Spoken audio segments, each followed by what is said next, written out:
we have these early stories we call the first stories. They're the religious insights into the universe. And then we have the second story, which is a scientific examination.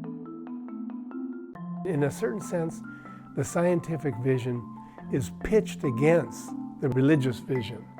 And so now out of this tension arises a third story, so that we're working with the empirical data of science, but our interpretation is that this is taking place in a meaningful universe that's going somewhere.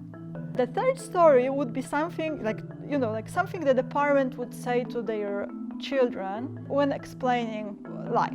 The source of this kind of sense of, aha, I know what to do with my life, used to be completely decoupled from what you learn at school and what scientific knowledge brings to you.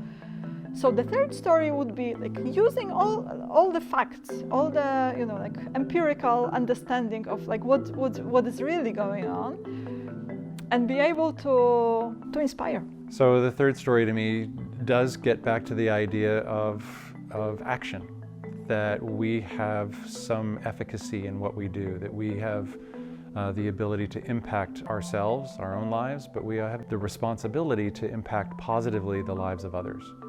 And that while there are multiple theories about why life began, how it began, where it began, there's also the fact that humanity is a consistently evolving, dynamic organism. And when we look at it that way, it means that we have a little bit of a story to tell ourselves. The third story, I think, is a helpful way of thinking about the work we're at. I'm of a generation and a situation where I grew up with a religious story orienting me to the universe, and through education, not just the scientific theory of evolution as being a story that was disorienting, but all of kind of contemporary, by which I mean 20th and 21st century critical thought, dislodged the hold of that story as definitive and bounded. And so I think a third story that allows one to reconcile those two. My whole life has been about trying to weave a third story, a story that integrates faith and grand cosmic meaning with critical social movements and critical thought. There's something called the naturalistic fallacy, which says that oughts cannot be derived from is if we simply know the facts of the world. It doesn't help us to act in that world. We have to combine facts with values. And those values, I think, come from a pro-sociality. We want to have a cooperative world. We want to alleviate suffering. And I think the values are a little different than, for example, the values of Christianity or Buddhism.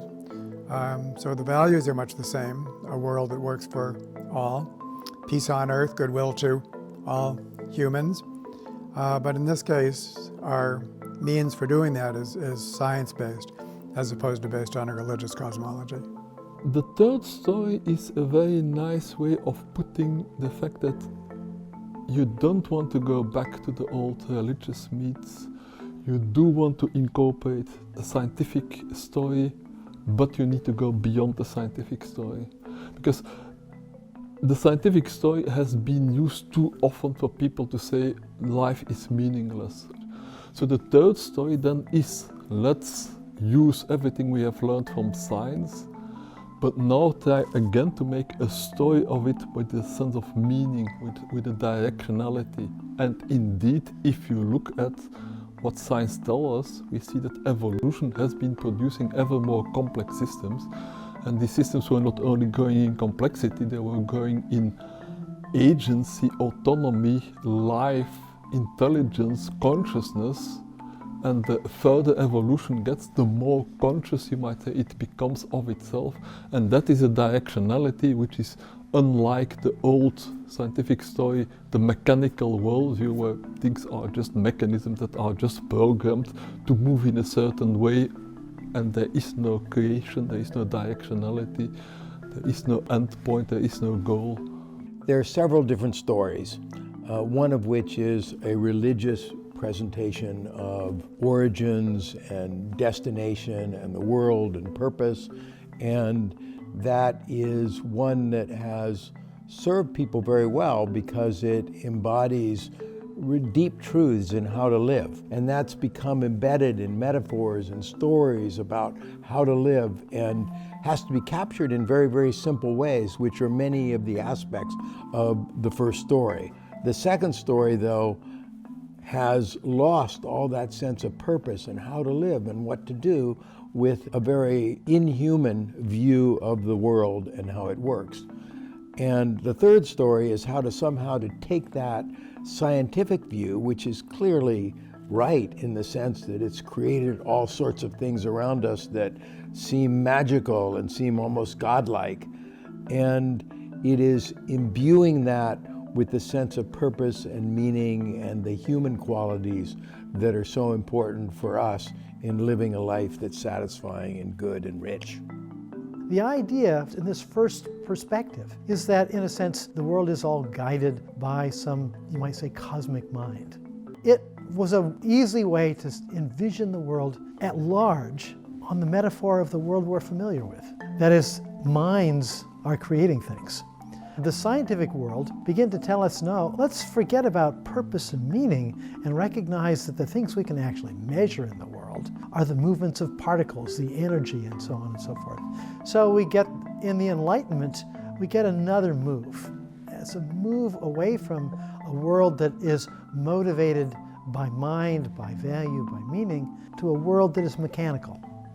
And to some extent, the great power of science that developed in Europe during the Enlightenment was this tendency to say that we can use this mechanical model and we can explain a lot of the causality of the world. But in that process, we have progressively set aside meaning and value because a mechanical world is a world that is not intrinsically meaningful or intrinsically valuable.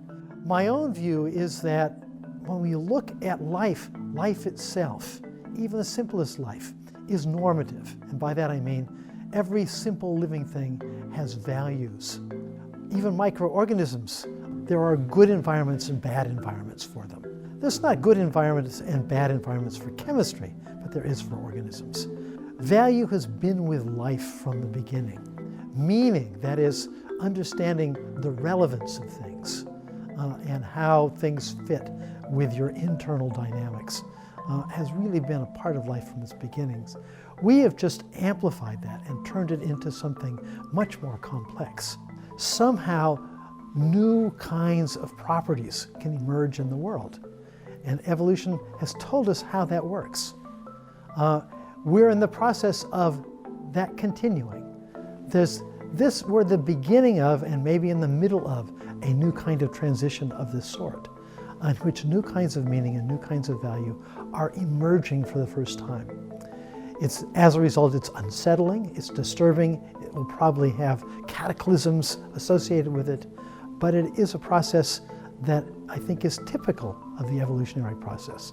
There are major transitions in evolution, and I think we're going through one of them, and that always involves new kinds of value.